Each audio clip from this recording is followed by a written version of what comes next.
tentang tafsiran istawa dengan istaula yang dibawakan oleh Al-Fadhil Ustaz Abu Syafiq. Ini tafsiran siapa? Ini tafsiran Mu'tazilah. Disebutkan oleh Ibn Hazmin di dalam Al-Faslu Bainal Milal wal Ahwa wan Nihal. Disebutkan juga oleh Ibn Abdul Bar dalam At-Tamhid. Disebutkan juga oleh Abu Hasan Al-Ash'ari. Abu Hasan Al-Ash'ari dalam Maqalat Al-Islamiyin. Disebutkan juga oleh Ibn Taymiyah dalam Dar'ut Ta'arud. Ini tafsiran Mu'tazilah. Kita boleh kata tak, kita sama sahaja, tapi kita tak ambil dengan dia. Masalahnya tafsiran Mu'tazilah ini bercanggah dengan tafsiran salaf. Kalau kita buka tafsiran ayat istiwa di dalam tafsir At-Tabari, At-Tabari mengkritik orang yang mentafsir selain daripada ala wartafa'a, tinggi.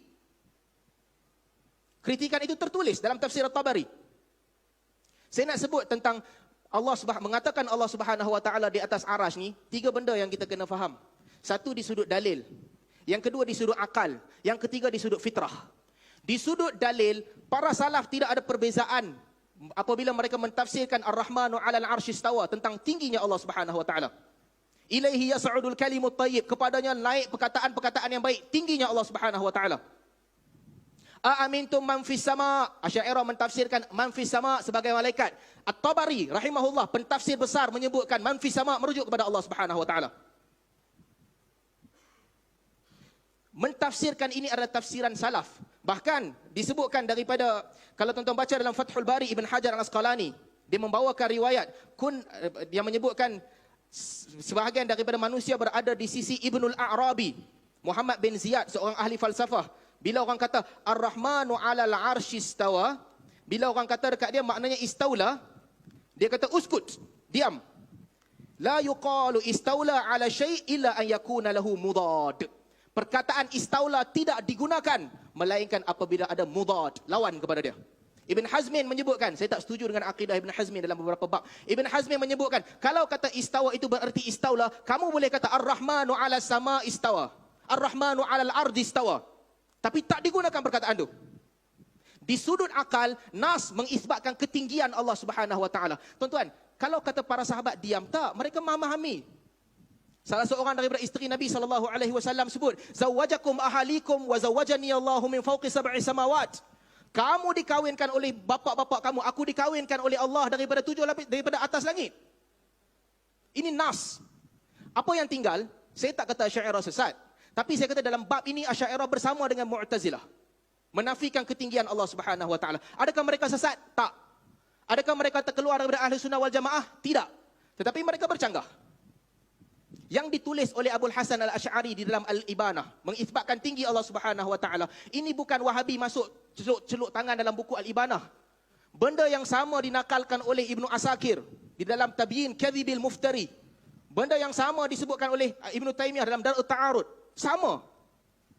Itu di sudut nas. Apa yang tinggal? Modus operandi untuk orang menafikan ketinggian Allah Subhanahu wa taala, mereka gunakan dalil, mereka ambil dalil-dalil Al-Quran yang bukan bermaksud Allah ada di mana-mana. Tak. Tapi mereka tafsirkan bagi nampak macam Allah ada di mana-mana. Kemudian mereka bantah tafsiran tu, dalam masa yang sama mereka bantah ketinggian Allah Subhanahu wa taala di atas arasy. Itu yang dilakukan. Huwal awwalu wal akhiru wal zahiru wal batin. Dia yang awal, dia yang akhir, dia yang zahir, dia yang batin. Ayat itu menceritakan, Al-Bukhari bawakan di dalam Sahih Al-Bukhari, merujuk kepada ilmu. Segala benda yang zahir dia ketahui, yang batin juga dia ketahui.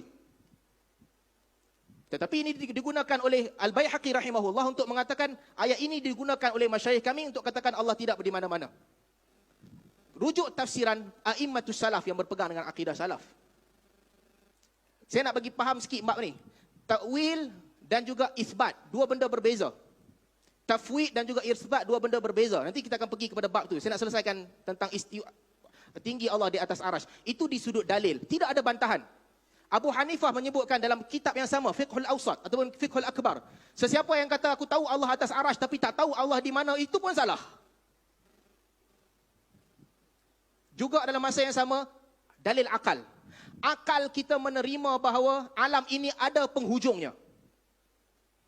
Dan Allah Subhanahu wa taala lebih tinggi daripada alam. Kalau hujah yang Ustaz Abu Syafiq selalu guna, mana boleh kata Allah di atas arasy? Maksudnya di atas langit, di bawah langit. Itu falsafah sufustaiyah, kata Ibn Taymiyah. Pandangan orang yang kata langit ini adalah unlimited. Setiap kali kata atas, ada lebih atas, ada lebih atas, ada lebih atas. Tak. Ahli sunnah berpandangan bahawa langit dan bumi ini ada penghujung. Allah lebih tinggi di atas segala makhluk. Itu hujah akal. Kalau terima hujah yang sama, kalau Allah atas arash, maksudnya ada benda lagi atas. Maksudnya arash pun bukan tinggi juga, kalau itu falsafah yang dipegang. Sebab ada benda lagi tinggi daripada arash. Di sana ada hadis, kataba indahu kitaban, inna rahmati ghalabat. Saya tak ingat lafaz hadis tu. Ini masalah akal.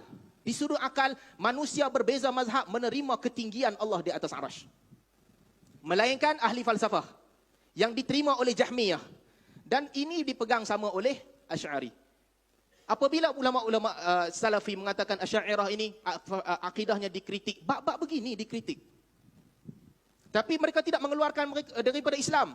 Ustaz Abu Syafiq sebut tadi, mereka falidzalika ulama yukaffirunahum. Itu bukan Asy'ariyah, kafirkan Jahmiyah. Rujuk perkataan Muhammad bin Abdul Wahab yang lain yang dia tidak mengkafirkan Asy'ariyah. Yang itu kedua. Yang ketiga, di sudut fitrah. Logik kita tinggalkan sebelah. Fitrah, manusia percaya bahawa Allah Subhanahu wa taala Tuhan yang tinggi. Ini dibahaskan oleh Ar-Razi. Ar-Razi kata kalau begitu kenapa kita sujud? Ibn Taymiyah membalas di dalam Dar'ut Ta'arud, sujud itu tanda merendah diri, bukan merujuk kepada Tuhan di bawah. Ambillah satu orang yang bisu. Tanyakan kepada dia, macam mana nak isbatkan Tuhan? Kalau satu pandangan katakan Tuhan di mana-mana, dia tengok tokong, dia kata, tak boleh sembah. Tapi di mana-mana, boleh sembah. Itu satu pandangan yang tertolak. Satu pandangan lagi, mengatakan Allah di atas arash. Dia tengok, dia kata tak. Tapi di atas, okey, itu memadai untuk menisbatkan Allah. Sebab itu ada hadis yang Nabi SAW tanya, Aina Allah? Para pemikir Asy'ariyah cuba nak bantah. Hasan Saqaf cuba sekeras-kerasnya nak bantah. Tapi bantahan itu tak diterima. Hadis ini diriwayatkan oleh ratusan orang ulama. Ustaz Abu Syafiq kata tak, hadis ini bercanggah dengan Imam Malik. Dalam Muslim tapi bercanggah dengan Imam Malik. Hadis Aina Allah ada dalam Malik juga. Terbantah, tak boleh pakai bantahan tu. Mereka kata tak, hadis ni nak mengisbatkan bahawa Allah tu bukan di mana-mana. Habis tu kenapa kata alal arsh? Kenapa tunjuk di atas? Orang bisu, dia mungkin kata di atas. Ataupun dia mungkin kata di mana-mana.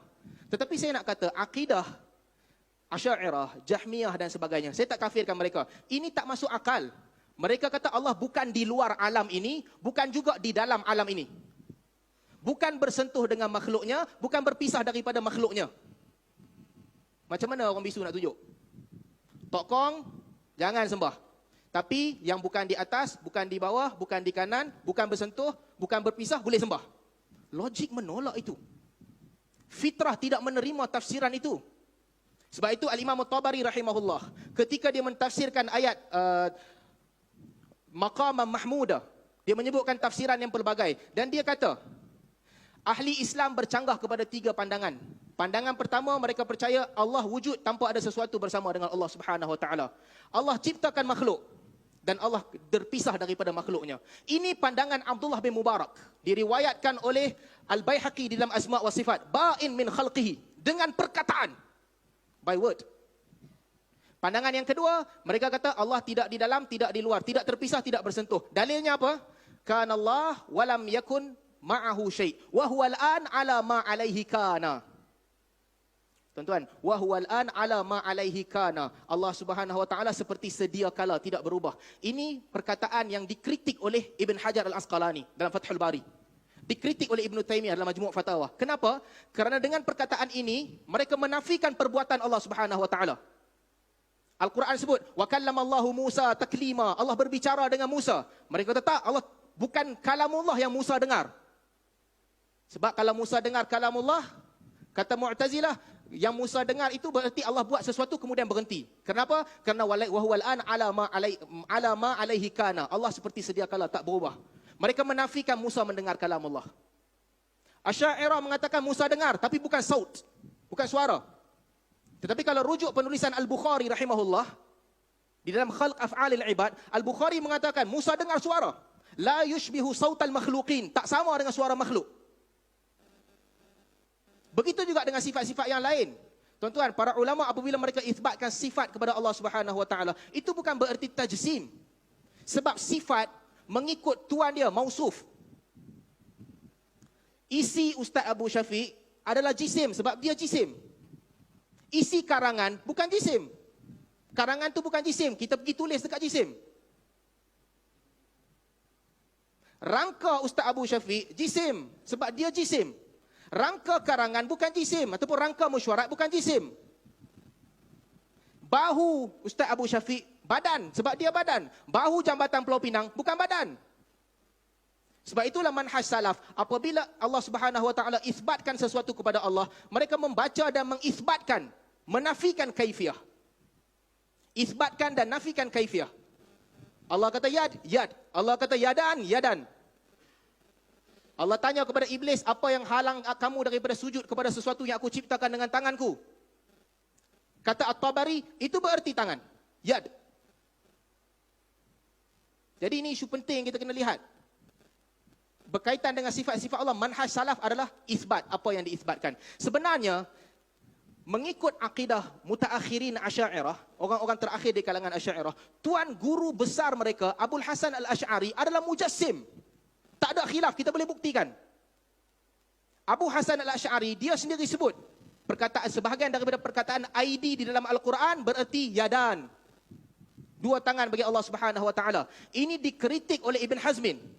Ibn Hazmin kata perkataan ini adalah perkataan mujassimah. Ini juga dikritik oleh Hasan Saqaf.